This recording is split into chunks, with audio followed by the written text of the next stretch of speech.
Workers were demolishing an old diner when something impossible appeared behind the wall. Inside, they found a name tag, blood-stained fabric, a handful of woman's hair, and a long-buried truth that no one expected after 30 years.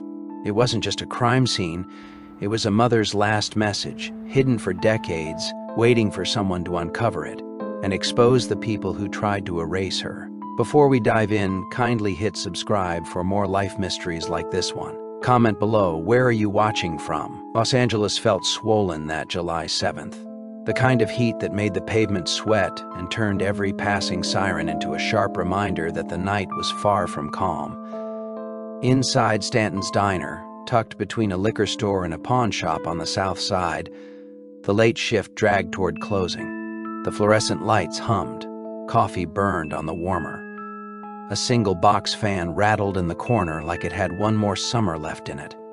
Lydia Grant moved through the booths with the steady rhythm she'd built over 15 years. Light blue uniform, crisp apron, braids tucked under a hairnet.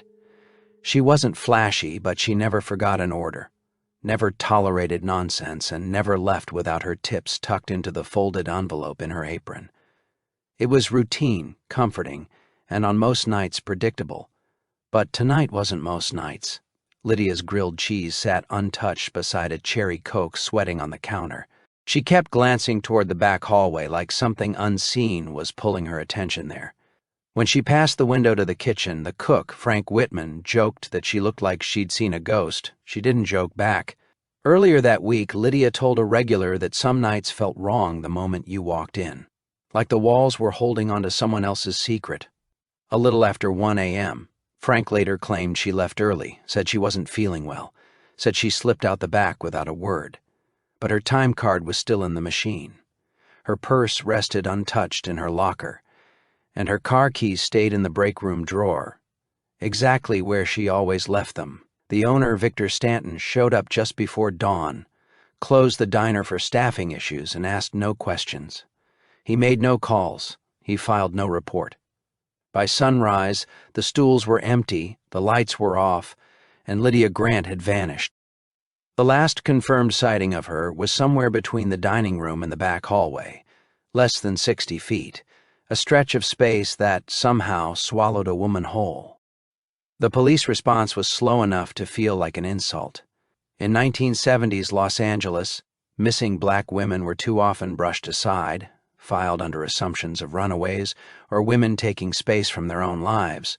Lydia Grant's case was no different. Her employer never called. Her roommate eventually filed the report the following evening, and the officer who took it wrote a single line that set the tone for everything that followed. Lydia might have needed a break. Her family knew that wasn't true. Lillian Grant marched into the station twice, demanding someone take her daughter seriously. Lydia had been saving for nursing school. She had just renewed her lease. She planned to visit her sister that weekend, and she would never abandon her daughter, not even for a night. Ava was 6. The morning she asked why her mom didn't come home.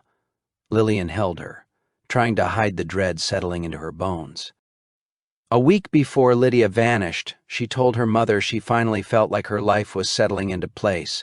Steady job, steady plan, steady future. The investigation, if it could even be called that, lasted barely a week. Officers questioned Victor Stanton and Frank Whitman, both insisting Lydia walked out on her own. No one dusted surfaces. No one inspected the back hallway. No one opened so much as a cabinet door. Within days, Lydia Grant's file was marked missing under non-criminal circumstances and pushed into a drawer. Life on the South Side carried on. Stanton's diner reopened the morning after she vanished, bacon on the grill and coffee poured like nothing had happened. Over the years, new regulars came, old ones left, and Lydia became another woman erased by the margins of the city. But the building didn't forget. Years passed, then decades. Victor Stanton retired and sold the diner. Ownership flipped 3 more times before a group of young investors bought the property in 2019. Planning to turn the space into a retro-style cafe. The neon signs still clung to the facade, buzzing faintly. Always open. Even with the place gutted, the new owners wanted the diner to feel reborn. They hired a renovation crew to turn the old, cigarette-stained interior into something bright and modern. The plan was simple: knock out the back wall, open the kitchen, add a coffee bar, and bring weekend brunch crowds into a space once known for midnight fry cooks and exhausted waitresses dragging themselves through the late shift. The crew started on a Tuesday. Cracked tiles were pried up, yellowed wallpaper came down in strips, and broken booths were hauled out into the alley. The smell of old grease mixed with dust as they cleared decades of neglect. By the third day, they reached the section of wall behind the former service station, the spot where the staff clock once hung, the place every worker passed at the end of a shift. That was where the foreman, Luis Ortega, noticed something off. A patch of drywall didn't match the rest, slightly different color, smoother, newer. When he rapped his knuckles against it, the sound shifted, hollow, not solid. He told the crew to stop.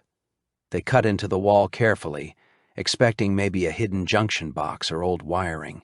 Instead, they uncovered a small sealed space, no larger than a gym bag, packed tight behind the studs. Inside the cavity lay a Waitress name tag coated in dust. Lydia. A white apron stiffened with age, dark stains across the midsection. A clump of long, tightly coiled hair fused together by time, and an order ticket torn down the center, smeared with a faint red note Booth 7. Grilled cheese, no pickles. Luis went silent. The room went silent with him. One of the older workers on the crew had mentioned earlier that morning that diners keep memories in their walls. Grease, smoke, arguments, secrets. He hadn't known how literal that would become. Luis called his supervisor, then the property owner, then the police. And after that, the most difficult call of the day was the one to Ava Grant. She hadn't heard the name Stanton's Diner spoken aloud in decades. But when she did, it brought back the image of a mother who went to work one night and simply never came home. What no one expected was that the discovery in the wall wasn't the end of Lydia Grant's story. It was the first crack in a truth the city had ignored for half a century. Because once the police reopened the case, a single overlooked detail from the original investigation resurfaced, pointing to someone who had been standing just feet away from Lydia the night she vanished. Ava Grant had learned how to live with an absence she could never outrun. Not a search in the physical sense. No flyers left to tape to poles, no officers willing to return her calls, but a restlessness that lived in the hollow of her chest. Her mother's disappearance followed her everywhere. In hospital waiting rooms where she had to leave the emergency contact line blank. In crowds where the faces of older black women made her heart lurch before her mind caught up. In the quiet sting of every question that began with, "Where's your mom?" For Ava, the answer had always been a blur of fragments. A folded photo of Lydia smiling in her uniform.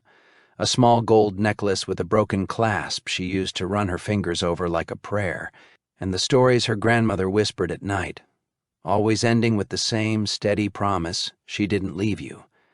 She was taken. Ava had been 6 the night Lydia vanished. Old enough to remember the softness of the last hug. Old enough to notice her mother crying quietly in the kitchen days before she disappeared, but too young to understand why. Years passed. People stopped asking. Her grandmother died, the house was sold, and the city rebuilt itself around her like layers of sediment, but the whole stayed. She carried it through foster homes, through her 20s, through every move and every job. She didn't just grieve, she lived in the shadow of a question that never gave her peace. When Ava was 13, a caseworker told her that closure comes when you stop looking. Ava had never believed that. She didn't stop looking, she just ran out of places to search. She was working her shift as a nurse technician at a Southside urgent care when her phone buzzed. Unknown number. She almost ignored it. Almost. "Hi, is this Ava Grant?" "Yes." "This is Detective Rosa Walker with Los Angeles PD's Cold Case Unit. I know this is unexpected, but we believe we found something connected to your mother." The words hit her like a physical blow. Ava stepped into the hallway, hand pressed to the wall to steady herself. Her chest tightened, her pulse hammering. The word mother didn't feel real at first, more like a sound from another lifetime drifting back toward her. And as the detective hesitated on the other end of the line, Ava sensed it. Whatever they'd found wasn't just evidence. It was going to change everything she thought she knew. "What did you find?" Ava asked, her voice barely holding together. A construction crew renovating the old Stanton's diner uncovered a sealed compartment behind one of the walls, Detective Walker said. Inside were personal items, a name tag, part of a uniform, and some biological material. "We're testing everything now." But the name tag said, "Lydia." Ava's hand clamped against the wall. The name Stanton's hadn't passed her ears in decades, and hearing it now felt like a door opening somewhere deep inside her that she wasn't ready to look through. "I thought you closed that case," she said, her tone tight, almost brittle. "We did, or rather it was marked non-criminal," Walker replied. "But this changes things." Ava didn't remember the train ride to the south side. She didn't tell her boss she was leaving. She didn't tell friends what was happening. The details felt too fragile to speak, like if she said the words out loud they might shatter. She hadn't come anywhere near this neighborhood in years, and stepping onto the sidewalk felt like slipping back into an old version of herself she'd tried to bury. The diner was surrounded by temporary fencing. Yellow tape snapped against the doorframe in the wind. The renovation crew stood off to the side, huddled together, whispering like the building had breathed something out that none of them could put back. Detective Walker was waiting near the entrance.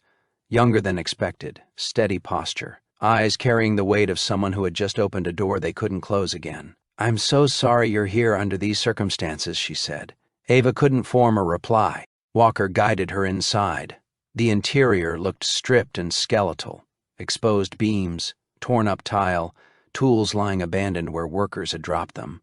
But the moment Ava saw the back wall, she felt her breath catch. The section behind the old-time clock had been carved open, the plaster peeled back like old skin. In the center was a square cavity, now empty, but marked with evidence tags, a white apron faded to ivory, a torn order ticket, a waitress badge reading Lydia, a sealed container with a clump of hair, and a small charm. Ava's knees weakened.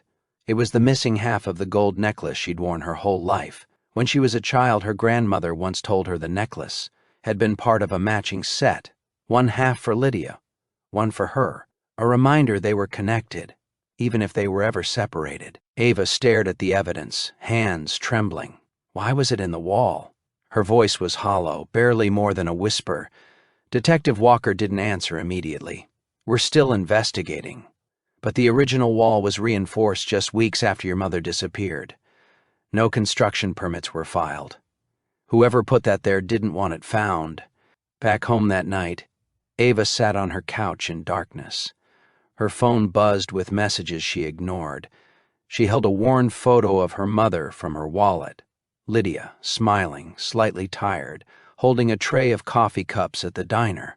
Strong, proud, alive. And now all that remained of her were fragments, a shredded apron, a faded badge, a stain on plaster. Her thoughts spun out of control. Why hadn't the building been searched properly? Why hadn't anyone listened to her grandmother? Who had the means to seal a wall from the inside? She began making a list: Victor Stanton, the owner, Frank Whitman, the cook, the other waitstaff, even the man who handled renovations decades later.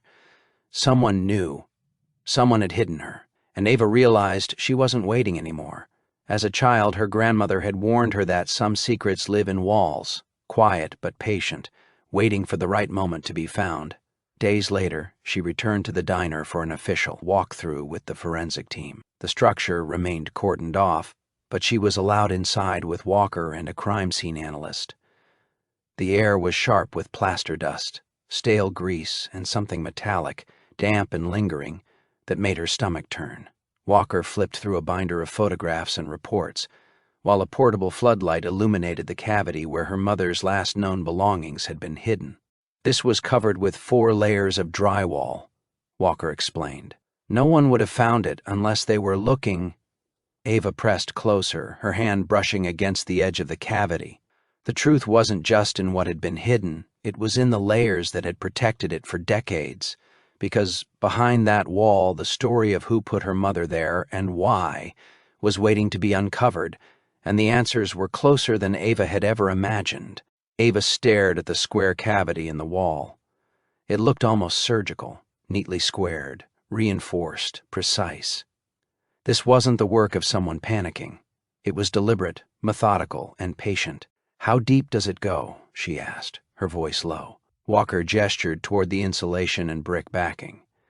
"Just deep enough to hide a body if someone wanted to. But no human remains were found, only artifacts."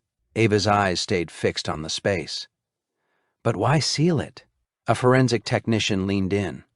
"When something is hidden carefully, it's not just to prevent discovery, it's to erase it." The wall wasn't patched, it was rebuilt. He flipped a photograph toward her, faded and grimy. The backside of the drywall still clung to the frame. Scribbled in pencil, barely visible through decades of dirt, were 3 words: "Booth, tell Leah." Ava's throat constricted. "Who's Leah?" Walker turned a page in her notes. "Leah Dawson. She worked the night shift with your mother. She moved out of state a few years after Lydia disappeared. We're trying to locate her." Ava nodded slowly, her fingers brushing against the wall. "Do you think my mom wrote that?" Walker didn't answer directly. "It's her section. Booth 7 was always her responsibility. She usually carried her own pad. The handwriting is being compared to her records." Ava remembered how her mother insisted on keeping her station perfect, marking every order and noting details others would forget. Even in handwriting, Lydia's presence was meticulous, deliberate. Ava's eyes returned to the faint pencil words: "Booth 7. Tell Leah." A chill ran through her.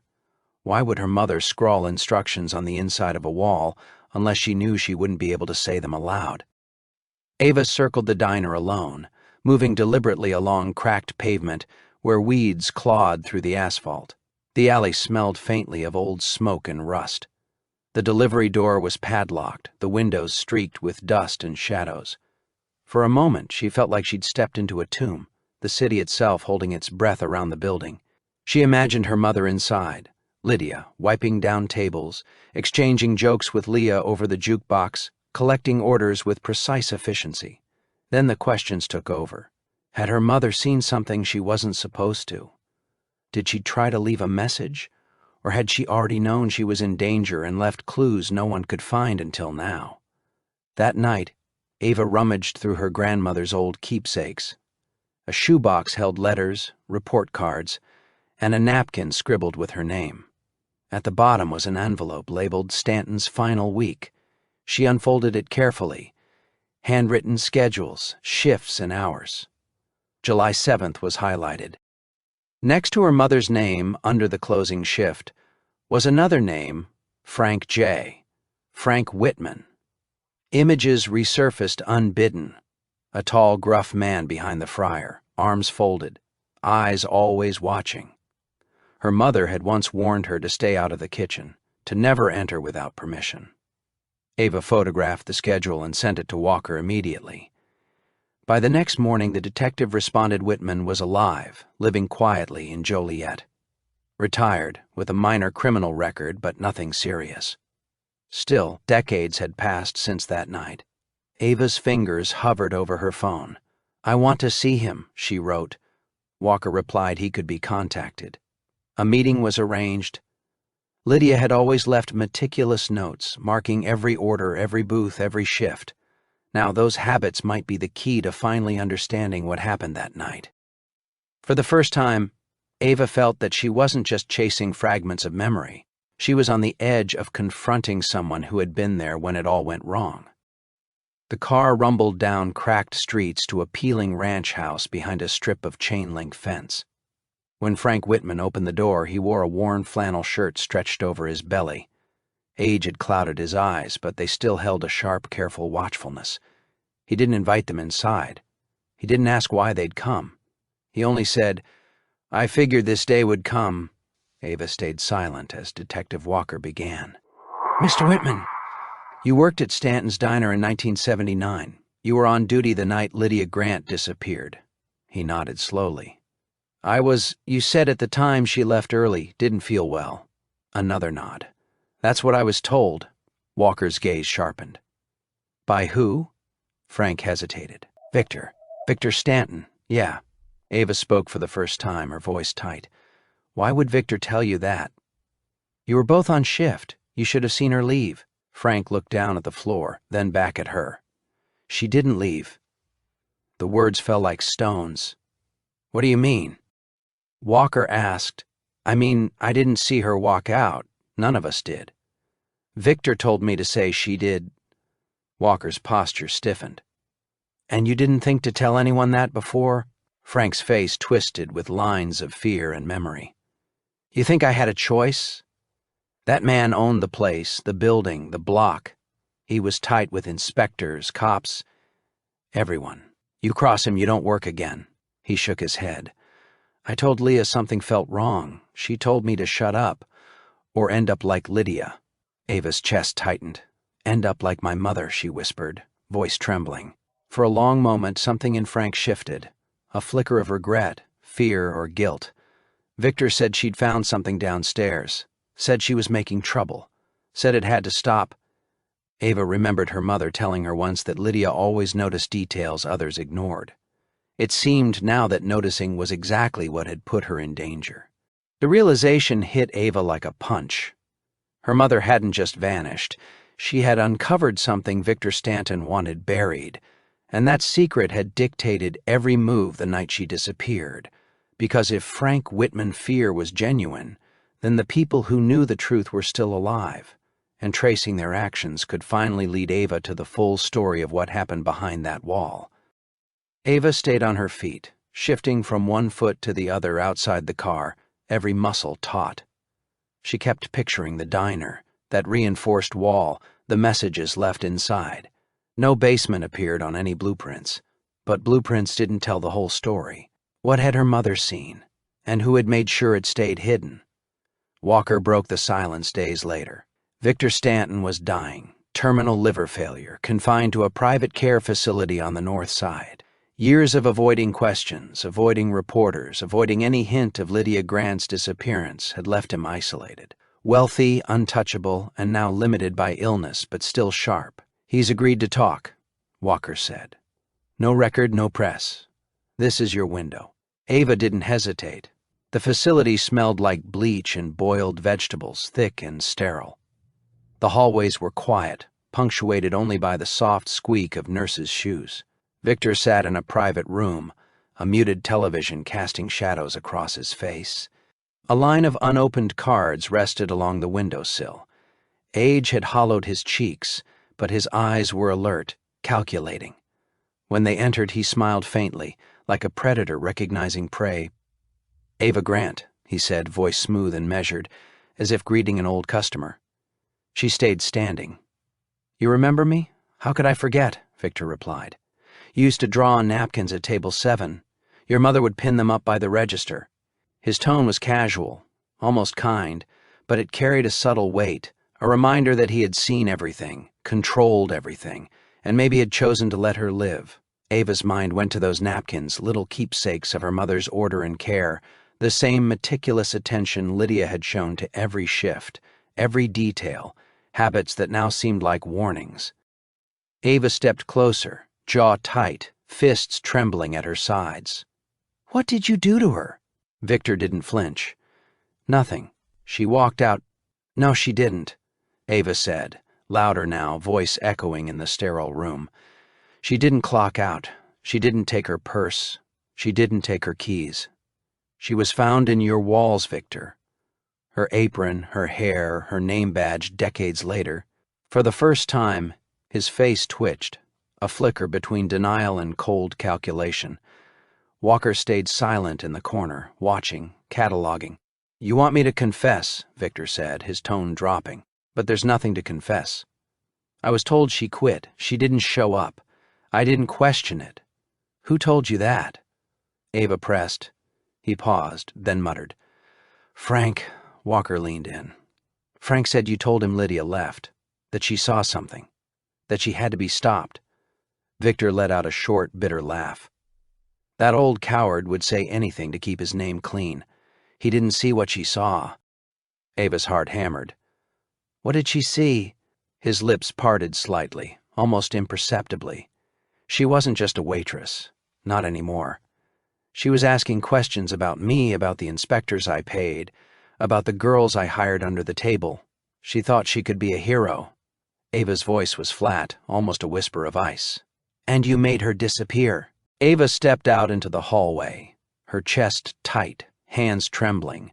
The sterile hum of the facility pressed in around her, carrying the ghost of everything Victor hadn't said. His words, or the spaces between them, were enough. He hadn't touched her mother, maybe, but he had allowed it, watched it, made room for it. Who did it? She asked, voice barely above a whisper. Victor's eyes remained on the window, pale light glinting off the glass. If you think this city is clean, he said slowly, you don't know it. Everyone has a shovel. Everyone buries something eventually. Walker stepped closer. Did you seal the wall? He didn't answer. Just let a tight, bitter smile curl at the corner of his lips. A silent confirmation of everything Ava feared. Her stomach churned. You hit her like garbage, and you still can't even say her name. Victor didn't look at her. Ava turned and left, the air outside hitting her like a wall, heavy, suffocating, charged with all the years of unanswered questions. Walker caught up beside her. That wasn't a confession we can use in court, she said softly. Ava rubbed her arms. Then what is it? It's enough to act, Walker said. He's dying in that bed. Frank's statement, the wall, his evasions, they're building a case. We're close. Ava shook her head. Close doesn't bring her back. No, Walker agreed, but it brings her out of the wall, out of the shadows, into the record, into the truth. That evening, Ava slipped into booth 7. The diner was mostly gutted, half the furniture gone, but the outlines of the old space remained. Faded red vinyl cracked at the seams, a scratched tabletop, a warped number plaque nailed at a tilt. She lowered herself onto the bench, the same spot her mother had moved around countless times, and let the silence settle. Beams jutted from the ceiling, dust motes floated in the dim light, and the faint scent of old grease clung to the air. She pulled her phone from her pocket, staring at the only picture she had of Lydia in uniform. One hand on her hip, her face tired but determined. Lydia had been more than a name in a file.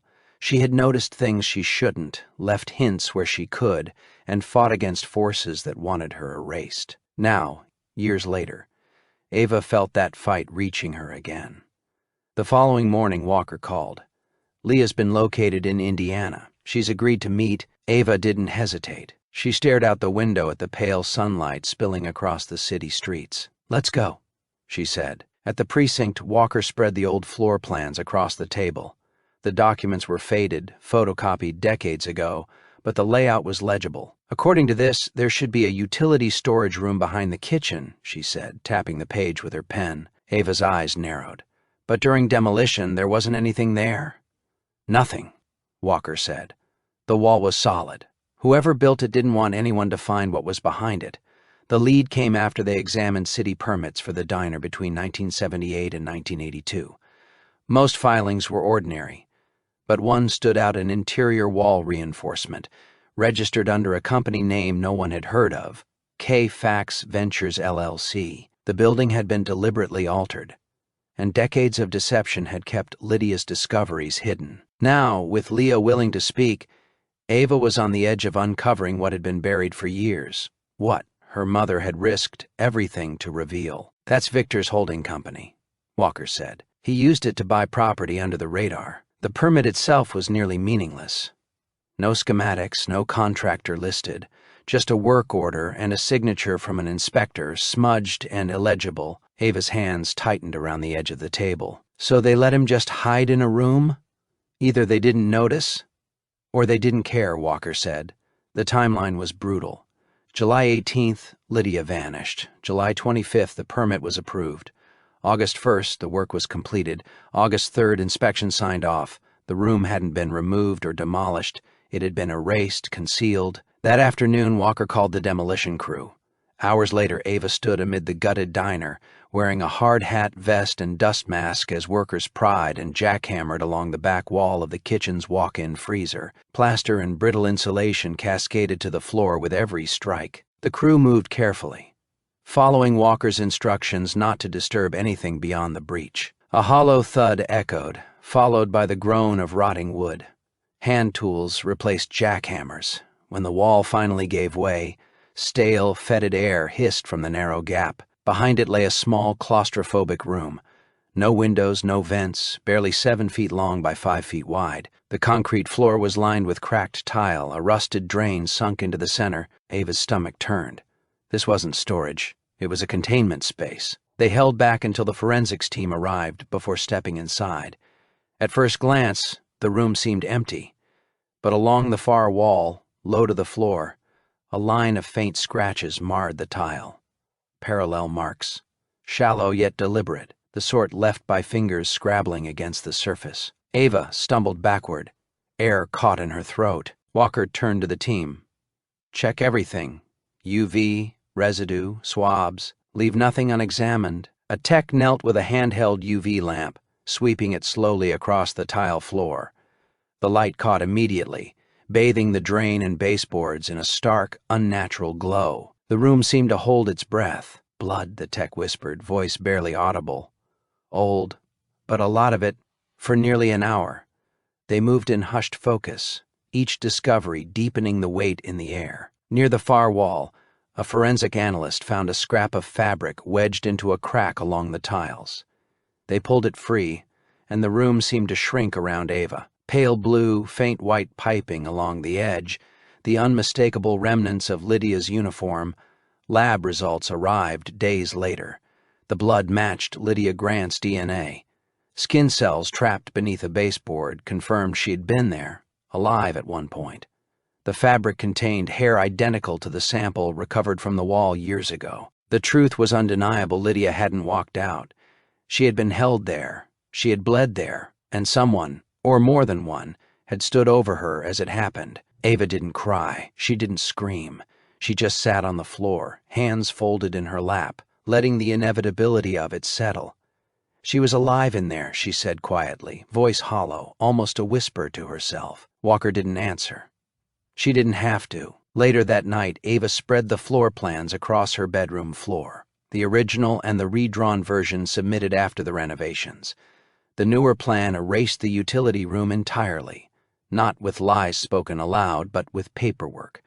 That bureaucracy, that indifference, it had killed Lydia as surely as any act of violence. Her mother hadn't just been murdered, she had been erased, piece by piece, by silence and procedure. The following day, Walker pulled a folder across the table. We uncovered records for another woman, she said. Maya Stokes. Worked at the diner briefly, in 1979. Quit suddenly, no forwarding address. Ava's brow furrowed. We spoke with her family. She'd accused Frank Whitman of harassment. Never filed a report. Victor offered her cash to walk away. She was terrified. Left the city entirely. Why wasn't this investigated sooner? Ava asked. Walker shook her head, exhaustion etched in her features. Because she wasn't considered important. Just another black waitress in a tough neighborhood. Ava exhaled slowly. That was the pattern, not just who killed her mother, but why it had been easy to erase her. Because of where Lydia worked, because of who she was, because of who the world refused to see her as. A week later, Ava requested one final visit to the crime scene. Alone, she stepped into the hidden room, touching the wall where the scratches marred the tiles. She pictured her mother trapped, bleeding, fighting, yet leaving a quiet trail, a note, a booth, a pendant, signals of defiance against the silence surrounding her. Crouching by the drain, Ava placed a single yellow lily on the concrete floor. You made sure they couldn't forget you, she whispered, and now they won't. Later, when she knocked at Frank Whitman's door, he answered more slowly than before. Same worn flannel, same guarded patience, like a man expecting trouble but hoping it wouldn't arrive. His eyes flicked between Ava and Walker. Then he stepped back without a word. Inside, the living room was thick with the smell of old smoke and canned food. A fan whirred lazily in the corner, doing little to cut through the oppressive July heat. A sagging recliner sat in the center, worn deep enough to swallow a person whole. Walker didn't waste time. We know about the room, Frank. The one hidden behind the wall. He lowered himself slowly into the recliner, cracking his knuckles as he leaned back. Then you know more than I ever admitted. Ava stayed near the doorway, fists clenched, her pulse hammering. Walker flipped open a file. The drain in that room had Lydia Grant's blood. Her DNA under the baseboard, her uniform recovered. She was scheduled to close with you. So, what happened? Frank rubbed at his face. I didn't kill her, he muttered. Ava stepped forward, voice tight. But you were there. He exhaled slowly. I came back from a smoke break. Victor had her in the back. I could hear her through the wall. She was crying, yelling something about calling the health board, about the freezer in the basement. I'd never seen him so worked up. Why didn't you stop it? She asked, voice shaking. He met her gaze, no excuses this time. Because I was a coward. Victor signed my checks. I thought if I looked away it wouldn't touch me. I thought I could walk away and pretend none of it happened. Walker's gaze was steady. You helped him seal the room. Frank swallowed, voice tight.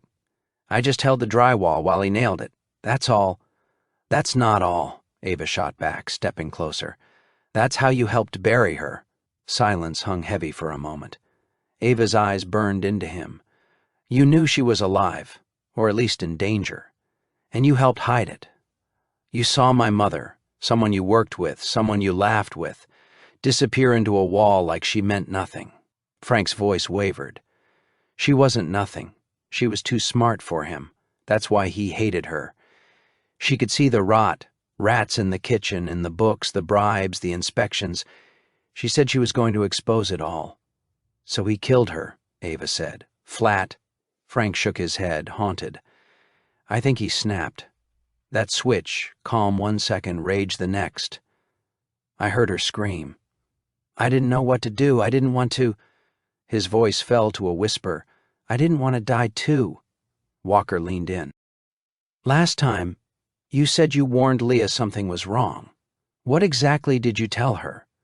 Frank let out a slow, shuddering breath. I told her I thought Victor was capable of something bad. Not everything, just enough to scare her. Enough so she'd stay away. Did Leah see Lydia that night? Frank shook his head. She'd gone home early. Her daughter was sick. Lydia was covering both sections. Walker nodded slowly. We spoke to Leah. She said you came to her the next day, sweating, talking too fast. You told her not to ask questions. Frank's eyes stayed fixed on the floor. Because I knew Victor wouldn't stop. Walker exhaled. Frank, obstruction of justice, accessory to a homicide. That's what you're looking at. He let out a bitter laugh. I'm 72. You gonna drag me to prison on a walker? Ava's voice was calm, sharp. If it clears my mother's name, yes.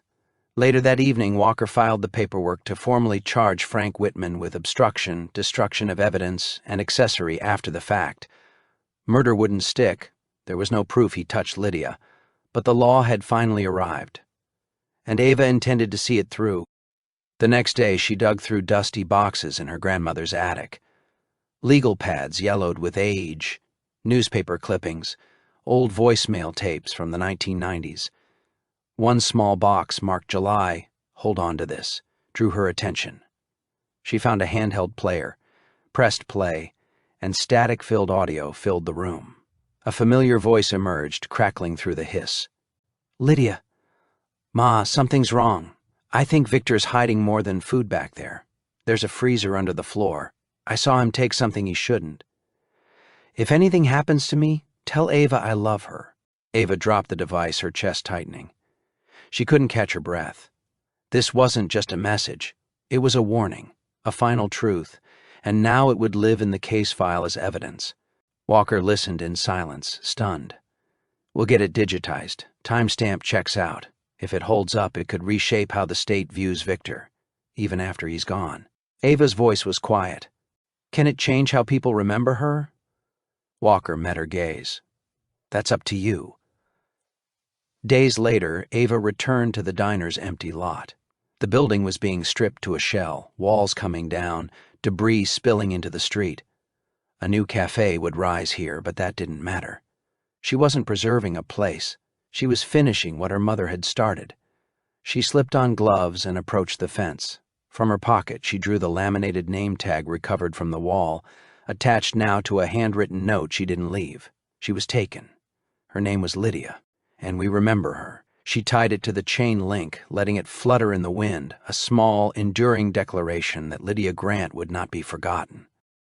That night, news of Frank Whitman's arrest spread quickly. For the first time in decades, Lydia Grant's name trended online, not as a cold statistic or a forgotten case, but as a woman who had spoken truth and been silenced. Until now, Leah Dawson had been 29 when Lydia disappeared.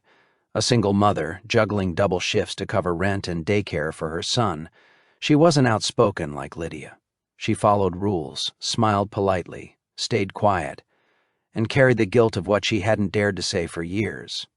When Walker and Ava reached her apartment in Cleveland, Ohio, Leah didn't immediately answer.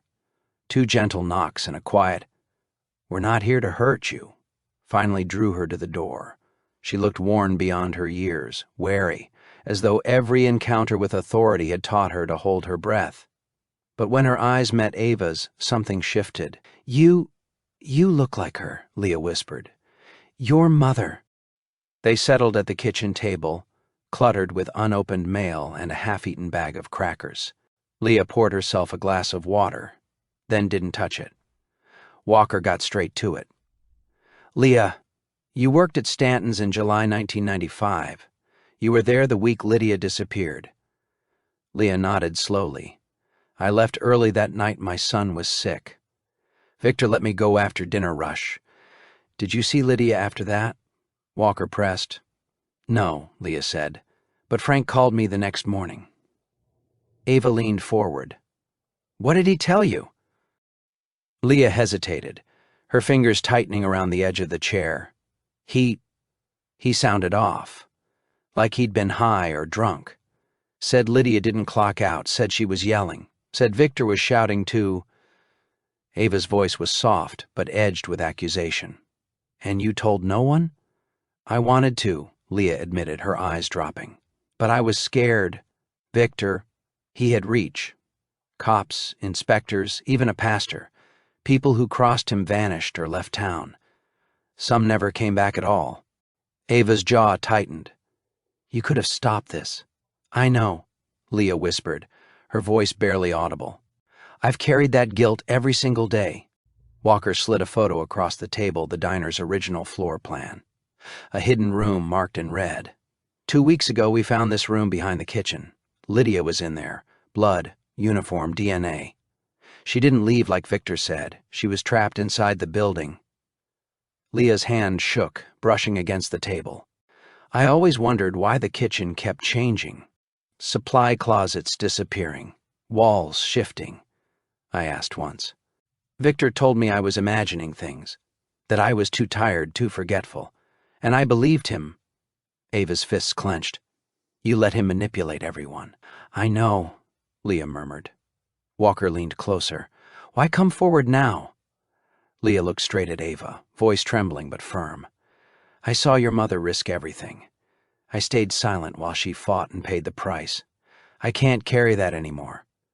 She pulled a small, dust-coated journal from the drawer and held it like a lifeline. "This is mine," Leah said, holding up the small, worn journal. "From that summer. I wrote in it sometimes after my shifts. Not every day, just when things didn't feel right." Walker opened the pages carefully.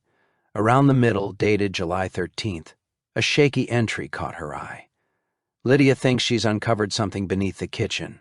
She won't tell me what exactly, only that she's done keeping quiet. I told her to watch herself." She laughed, but "I think she's scared." Walker's voice caught. "Wait, did you know about a basement?" Leah frowned. No blueprints showed anything like that. But Lydia said she saw Victor moving something through a trapdoor in the prep area. "I assumed she was joking." Ava's tone was slow, deliberate. "She wasn't." That night at the precinct, Ava sat with Walker and the forensics team, reviewing the renovation photographs. One image showed cracked tile near the prep station. Under the debris, a faint glint of metal peeked through, a hinge embedded in the floor. Walker froze. That wasn't documented anywhere. The next morning, they returned to the diner. The construction crew pried up the tiles, chipped away at the concrete, and worked methodically. Hours passed until the unmistakable sound of metal striking metal rang through the space. There it was, a trap door, rusted shut with 3 bolts, hidden beneath decades of renovations. As soon as the trap door was forced open, a stench hit them: damp decay, mildew, something sour and metallic. The stairs descended into a narrow crawl space, barely 6 feet wide and 12 feet long, the ceiling low enough that anyone moving inside had to bend double. Water had pooled in one corner, and at the center, half buried under dust and crumbling concrete, sat a metal chest freezer. They didn't open it immediately. Walker insisted on hazmat precautions and a coroner on standby. The air was thick and rank, a warning of what might lie inside. Every surface was photographed, scanned, swabbed, and cataloged before they moved further. When the lid finally lifted, Ava recoiled. Inside were fragments of a light blue uniform, a pair of white work shoes, and a small bundle that made the room go still: a rolled cloth napkin containing 2 human teeth, one gold-capped, one fractured. Later, forensics confirmed they matched Lydia Grant's dental records. It was clear she hadn't just been silenced. She had been hidden, dismembered, and dispersed between walls and crawl spaces, her existence reduced to fragments. At the precinct, Ava sat in silence, letting it sink in. She must have known she wouldn't make it, she whispered, voice tight. And still, she left a trail. Walker nodded, eyes grave. The note for Leah, she trusted someone would follow it. That was her plan. But nobody did, Ava said, her voice breaking. Not until now. Leah's testimony, the journal entries, and the hidden freezer formed the final pieces of the puzzle. It confirmed what they had long suspected, but couldn't prove Victor had constructed a tomb. Frank had helped seal it, and Leah had carried the weight of the truth in silence. All 3 would be listed in the official report: Frank and Leah as accomplices by action or inaction, Victor as a suspected perpetrator, whether or not justice could reach him before death. This wasn't just about arrests anymore. After decades, Lydia Grant was no longer simply a name on a missing person poster. She had been silenced, hidden, fought for, and finally her story was emerging in full. Most of the team assumed the case was finished. Frank Whitman was in custody, Victor Stanton's role officially recorded in the reopened homicide file, and the forensic evidence confirmed Lydia's fate. The city was ready to close the chapter, yet some secrets refused to stay buried, especially those tucked behind walls no one dares to open. The final revelation didn't come from law enforcement or forensic specialists, nor even from Ava herself. It came from a plumber. Peter Lang, a city contractor, was checking rerouted water lines under the space that once housed the hostess station. The building had been cleared, but inspectors needed to ensure the utilities were stable before redevelopment. While sliding under a side panel, Peter noticed an unusual resonance as he tapped along the interior baseboard. He pried at the panel, balancing a flashlight between his teeth. The section popped free with startling ease. Inside was a hidden cavity, a false pocket, crafted to be invisible. Nestled within was a small cloth pouch, brittle, worn, and faded with age. Peter immediately reported the find. Hours later, Walker met Ava outside the precinct. "You need to see this," she said. In the evidence room, they handled the pouch carefully, setting it on the table. Inside were 2 items. The first was a black and white photograph taken on a disposable camera. Lydia stood in her uniform, but it wasn't the familiar image Ava had always kept. In this one, she was next to a young white man wearing kitchen whites, his face partially turned, scowling. Scrawled across the bottom in a sharp hand were the words, "He watches everything." A folded slip of yellow diner order paper rested inside the pouch. Written in Lydia's familiar script, it said, "If I vanish, don't believe a word they tell you. I didn't leave on my own. I didn't quit. I saw something I shouldn't have, and they know it. Booth 19 is the only place I trust. I'm leaving the other half of the necklace for her. Please don't let them erase me." Ava's hands froze over the paper. The necklace, the gold pendant with the missing half she had worn since childhood, passed down from her grandmother. The memory clicked into place. Lydia had split it intentionally, leaving a piece for Ava, keeping the other hidden, waiting for the day they could be reunited. Her mother had left a lifeline, subtle but unbreakable. Walker let out a slow breath. Even when no one was listening, she left signs, breadcrumbs. Ava's eyes glistened. She trusted that someone would find them. The photograph was run through archival facial recognition. The man beside Lydia was identified Aaron Blake, 23 in 1995, employed off the books by Victor for night prep work. He'd never been questioned, never interviewed. Later, he moved to Florida and died in a boating accident in 2009. There would be no justice there, just another shadow stretching across a long-forgotten story. But the note, that was different. Not hearsay, not paraphrased, not filtered through anyone else. Just Lydia's words, clear, brave, defiant, a voice that refused to be silenced. That night, Ava sat in her apartment with the note in her lap. She didn't cry, she didn't speak. She only listened to her mother, finally present, finally speaking. She thought of the years people assumed Lydia had abandoned her. Rumors, whispers, shrugged shoulders. Teachers who said some parents just leave. Caseworkers who wrote runaway. Neighbors who nodded politely but never asked. And now, decades later, Lydia Grant had spoken for herself, and this time the world had no choice but to listen. The next morning, Ava picked up the phone and called a journalist she had met during the investigation. Naomi, a young black reporter, had spent years quietly covering cold cases on the South Side. "I want her story told," Ava said. "Everything that happened." Within days, the article went live.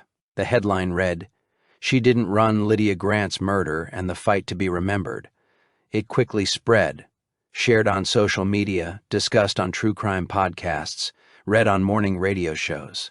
People saw the photos, read the note, heard Lydia Grant's name spoken not with pity, but with reverence.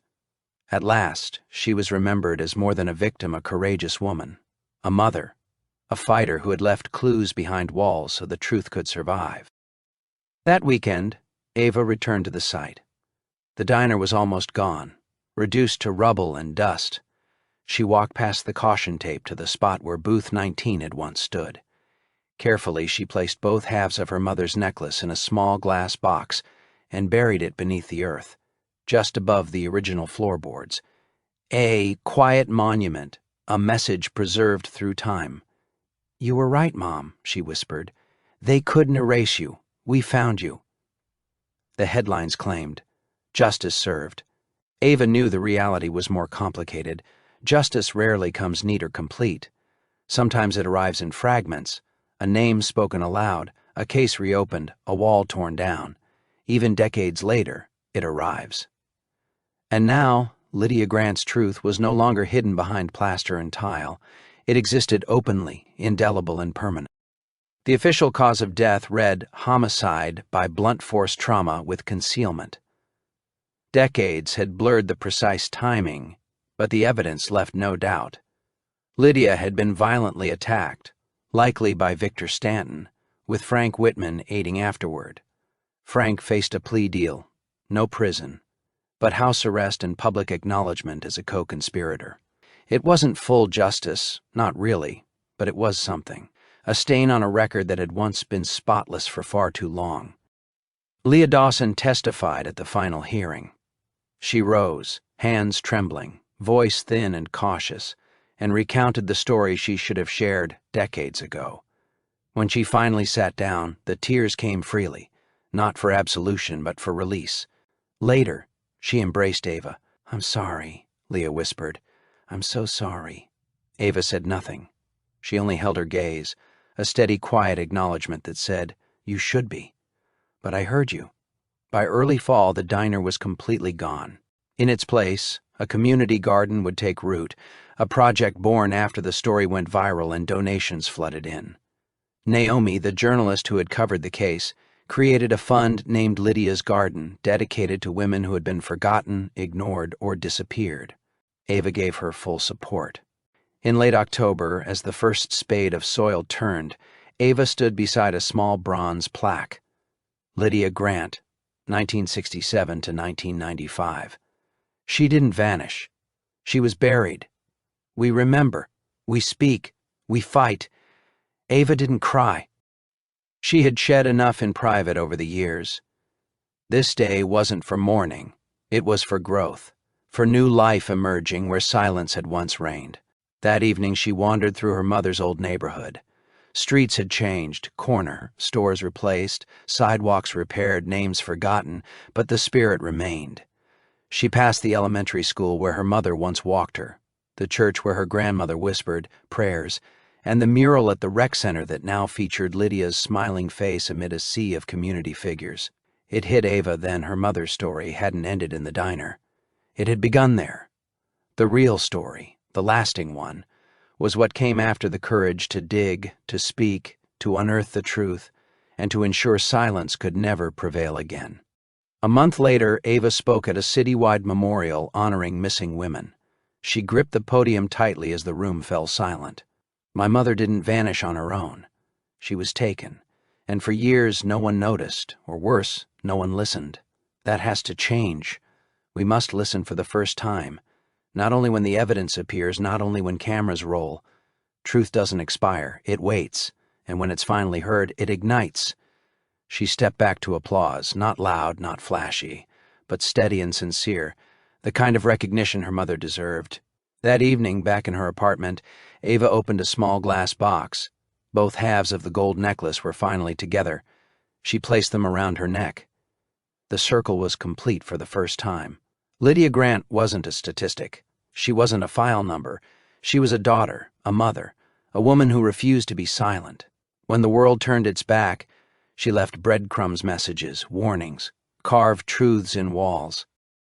What was buried would not stay hidden forever. And when the walls crumble, the truth speaks. If this story resonated, subscribe for more real-life mysteries that demand to be heard. Drop a comment. Where are you watching from? And how would you have reacted if you uncovered what they found behind that wall? Stay curious, stay vigilant, and remember, truth always finds a way to